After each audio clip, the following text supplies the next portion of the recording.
더불어민주당 이재명 후보는 오늘부터 2박 3일의 일정으로 충청권 공략에 나섭니다. 지난주 부울경에 이은 두 번째 민생 탐방 버스 투어인데요. 자세한 소식 국회 취재기자 연결해서 듣겠습니다. 서형석 기자.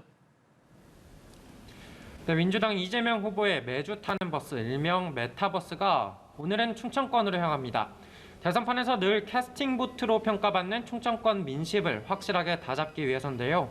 첫날인 오늘은 대전 한국전자통신연구원 애트리에서 자율주행차 소재와 기술 등 우리나라 미래 산업의 먹거리에 대해 알아보고 국제게임 전시회 지스타 현장도 방문합니다. 역시 2030 MZ세대의 표심을 얻기 위한 행보로 풀이됩니다. 저녁엔 대전 시내에서 청년들과 길거리 깜짝 만남을 예고하고 있습니다. 메타버스 출발에 앞서서는 경주이시 중앙화수회 상임회장단 회의에 참석해 지지를 호소하기도 했습니다.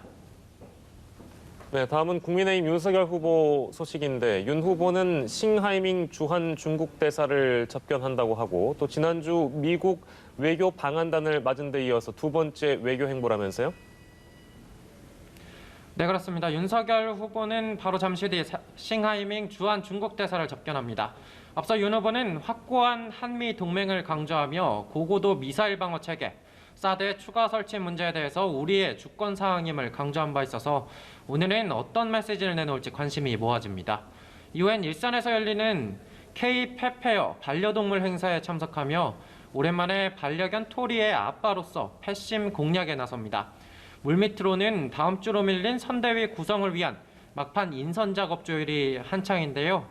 총괄 선대위원장으로 낙점된 김종인 전 비상대책위원장은 오늘 아침 권성동 신임 사무총장과 만났는데요.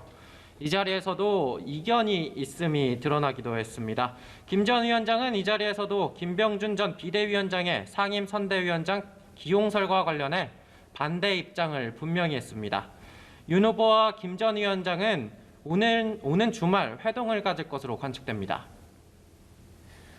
예, 후보들의 공식 일정 현장 밖에서는 당 차원의 공방전이 펼쳐지고 있고요. 네, 그렇습니다. 오늘 민주당은 윤석열 일가 부정부패 국민검증특위의 첫 번째 회의를 열었습니다. 우선은 어제 이재명 후보가 전국민 재난지원금 논의를 철회한 것에 대해 말문을 열었는데요. 송영길 대표는 추가 세입에도 불구하고 예산 회계상 추경이 어려운 여건이라며 당정이 모여 전국민 재난지원금 문제를 내년으로 2월 하기로 이야기를 모았다고 밝혔습니다. 일단 철회는 했지만 내년에 다시 추진하겠다는 뜻을 분명히 하며 교통정리를 한 겁니다. 이후엔 국민의힘 윤석열 후보에 대한 날선 비판을 줄줄이 쏟아냈습니다. 율로남불이 제대로 적용돼서 우리 언론과 우리 시민단체도 정경심 교수를 검증했던 것만큼 김건희의 이러한 허위 이력 조작 문제나 주가 조작, 사모펀드 개입이 검증돼야 되지 않겠습니까? 네, 더불어 윤 후보 일가 검증을 위해 국회 밖에 천막을 펴고 총공세에 들어갈 것임을 예고했습니다. 국민의힘은 이재명 후보의 전국민 재난지원금 지급 철회에 대해 지적하며 공세를 폈는데요. 같이 들어보시겠습니다. 국민들에게 먼저 사과를 해야 마땅합니다. 만약 대통령이 이런 식으로 아니면 말고 식으로 국정 운영을 한다고 생각해 보면 얼마나 끔찍한 일이 되겠습니까? 네, 이 후보가 대장동 특검법을 수용하겠다고 밝힌 것에 대해선 환영한다면서도 사족을 붙이며 물타기나 물귀신 작전 등 꼼수를 부려서는 안 된다고 지적했습니다.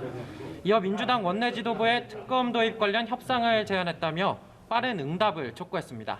지금까지 국회에서 전해드렸습니다.